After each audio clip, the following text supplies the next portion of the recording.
muito bem-vindo, torcedor palmeirense, a mais um vídeo do CPR, canal Porco Raiz. Eu sou o Léo Neto e quero te convidar a ir com a gente até o final desse vídeo. Temos algumas informações aí para trazer para vocês, para gerar um pouco de debate entre os torcedores palmeirenses nesse domingão, né? Domingão pré-jogo Palmeiras e Mirassol. Queria colocar aqui também as minhas redes sociais. Se vocês não nos seguem, vai até lá, tem promoção, tem brinde, tem bastante coisa para vocês. Se vocês não são inscritos no canal Porco Raiz, aproveita, se inscreve também, ativa o sininho, dá o like marotão para esse vídeo subir para mais palmeirenses e levar essa informação e dar a opção a eles de seguirem mais um canal de mídia alternativa se julgarem assim importantes, tá legal? Vamos então para o vídeo.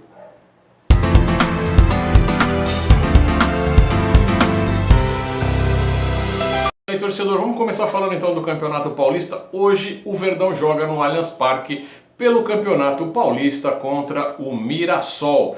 Mirassol que é líder do seu grupo, vamos passar já as informações, e o Palmeiras que vem tentando, se efetivar no Campeonato Paulista, mesmo nós sabendo que o Campeonato Paulista não é o nosso foco. O Abel tem utilizado os jogadores da base para que treinem, tem utilizado o Campeonato Paulista para executar novos comandos, novas ações, novas formações. A gente assiste isso toda vez que o Palmeiras joga. A gente vem de uma vitória contra o Guarani, uma vitória sofrida lá em Campinas, né? E essa vitória de hoje seria muito interessante para a gente se firmar como possível candidato a passar para a próxima fase do Paulista, que seria a fase de mata-mata. Eu acho que é muito importante pelo patamar do Palmeiras, não pela questão usar como treino, não usar, né? Vamos falar um pouquinho como vem o Mirassol. O Mirassol, ele está no grupo D, é líder lá do grupo D, ele está com 11 pontos, tá legal? E o histórico são 3 vitórias, 2 empates e 2 derrotas. O Palmeiras está no grupo C, como todos vocês sabem, né? Nós estamos no terceiro lugar do grupo C, por quê? Porque o grupo C é o grupo da morte, é o grupo onde está o Red Bull Bragantino e o Novo Horizontino. Aliás, Novo Horizontino que todo ano cai no nosso grupo, mas é a sorte, né, torcedor? Então, o Palmeiras também está com os mesmos 7 jogos do Mirassol, só que a gente tem um aproveitamento um pouquinho melhor, a gente tem 2 vitórias, 3 empates e 1 derrota. Temos menos vitórias, porém temos menos derrotas que o Mirassol. Então, assim, pode ser um jogo bastante interessante, legal de assistir. Vou torcer muito para que o Palmeiras vença, consiga trazer os 3 pontos mesmo com um time alternativo, o time alternativo que realmente deve entrar em campo, tá? Mas eu vou torcer para que traga os 3 pontos. Vamos para frente. O Palmeiras, como todos vocês sabem, né, torcedor, não tem a efetividade de contratações nesse momento. Todo torcedor reclama muito que a gente deveria ter já trazido alguns jogadores pontualmente falando, mas o Palmeiras não conseguiu, ou não quis, ou não pôde, não sabemos, né, contratar ninguém, a não ser o Danilo Barbosa, que aparentemente é o nosso único reforço, né? Temos aí a possível volta do Dudu, também vou falar nesse vídeo aí um pouquinho mais pra frente. Só que agora eu queria comentar sobre 2 jogadores que estão emprestados, tá? E que poderão, de repente, agora no meio do ano voltar. Está se falando muito isso, né, nas redes sociais, na mídia alternativa do Palmeiras. Eu queria comentar um pouco, pontuar alguns detalhes aí, pra gente gerar aqui um pouco de discussão nos comentários, porque eu queria saber de vocês qual é a opinião de vocês com relação a esses 2 jogadores. Um deles é o Borja, que está lá no Júnior de Barranquilla, tem feito uma atuação bastante interessante por lá, tem feito muitos gols, é protagonista lá na competição. Então o Miguel Borja se dá muito bem no time de coração dele, mas não se deu muito bem aqui no Palmeiras. Eu não sei se na época em que ele esteve aqui, o santo dele não bateu muito com o técnico e também com as formações táticas que usavam na época. Eu não sei se ele não conseguiu se ambientar, enfim, mas é uma opção. Em junho agora termina o contrato lá do Borja com o Júnior Barranquilla, contrato de empréstimo, e até o momento não há nenhuma definição se o Júnior Barranquilla vai querer ficar com o jogador, se não, se o Palmeiras vai querer ficar com esse jogador ou vai tentar emprestá-lo para outro time. É uma indefinição. O que nós sabemos é que o contrato de empréstimo termina em junho, tá? Miguel Borja tem contrato com o Palmeiras, se não me engano, até comecinho de 22. E o salário dele gira em torno de 450 a 500 mil reais, acho que são 85 mil doletas por mês. Queria falar também de outro, que é o Davinho, Daverson, o maluquinho, que está lá no Alavés, e parece que o Alavés já disse que não irá renovar o contrato de empréstimo, então provavelmente ele vai retornar ao Brasil, desde que o Palmeiras não consiga um outro time para vendê-lo ou para emprestá-lo.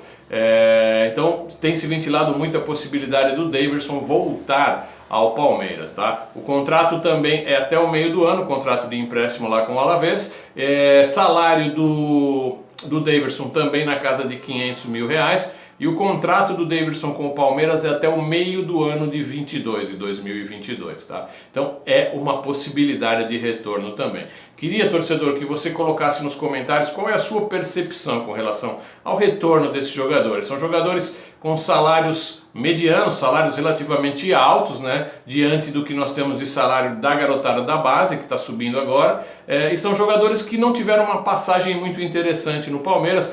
A própria torcida festejou quando esses dois jogadores saíram. Só que nesse momento, o que a gente tem percebido, nós aqui da mídia alternativa temos percebido com relação ao trato com o pessoal que conversa com a gente na rede social, é que o Borja pelo menos já está começando a ser bem visto como reforço pelo fato de que não há contratações, e o Luiz Adriano também na posição de centroavante não tem desempenhado, tem se mostrado cansado, pouco otimista, pouco ativo na sua atividade, e de repente nós, como sempre esperançosos, como verde que somos, temos a esperança de que de repente o Borja poderia vir, e diferentemente do que fez anteriormente, ter uma nova passagem, uma passagem legal aqui pelo Verdão. Vamos agora falar do Dudu, atualizar vocês de como estão as coisas com relação ao Dudu. Vamos lá. Ontem eu tinha falado no meu vídeo que possivelmente o Dudu deveria voltar pelo fato de que o Aldo Rei, ou Aldo Rail, como você quiser, tinha colocado a questão de que seria muito difícil pagar os 6 milhões à vista, e como o Palmeiras tinha determinado que só interessava a quitação dessa parcela à vista, então o Aldo Rei já tinha se posicionado que realmente seria difícil fazer essa liquidação no cash. Logo em seguida nós tivemos a informação que o Aldo Rei tinha exercido a opção de compra do seu contrato que tem lá com outro atacante, né? Que é com o atacante Michael Olunga, que é um queniano que estava a título de empréstimo também no Aldo Rei, e Aldo Rei sim exerceu a sua compra, a opção de compra por esse jogador, e desembolsou para isso também os mesmos 6 milhões de euros. Então assim, são números muito próximos, posição de jogadores muito parecidas, né? O Michael teve um aproveitamento melhor do que o Dudu a nível de resultado, a nível de gols, menos participações, porém mais efetividade em gols. Então o Aldo Rail optou por contratar e comprar o passe desse jogador. Já então a gente entende que o Dudu ficou para um segundo patamar, quem sabe uma volta até para o Brasil, por isso a gente fala tanto nisso.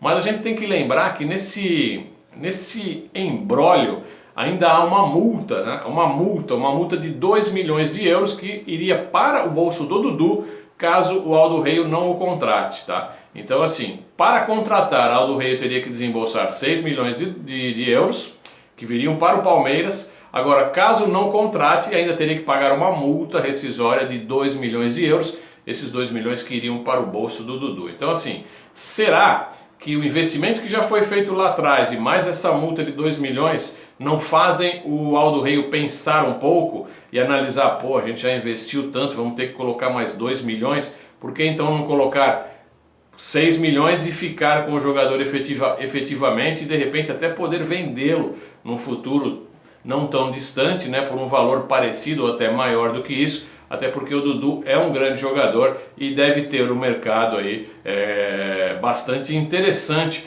para que se possa colocá-lo à venda. Então acho que é importante a gente não ficar com tanta expectativa na volta do Dudu, porque pode ser que o Aldo Rei, né, pensando nos investimentos e naquilo que perderia, pode ser que não solte o Dudu agora no meio do ano, né? Tem até o dia 15 de maio para decidir sobre isso. Tá bom, torcedor? Hoje a gente vai ficando por aqui. Desejo a todos vocês um excelente fim de domingo, um excelente jogo hoje às 20 horas no Allianz Parque.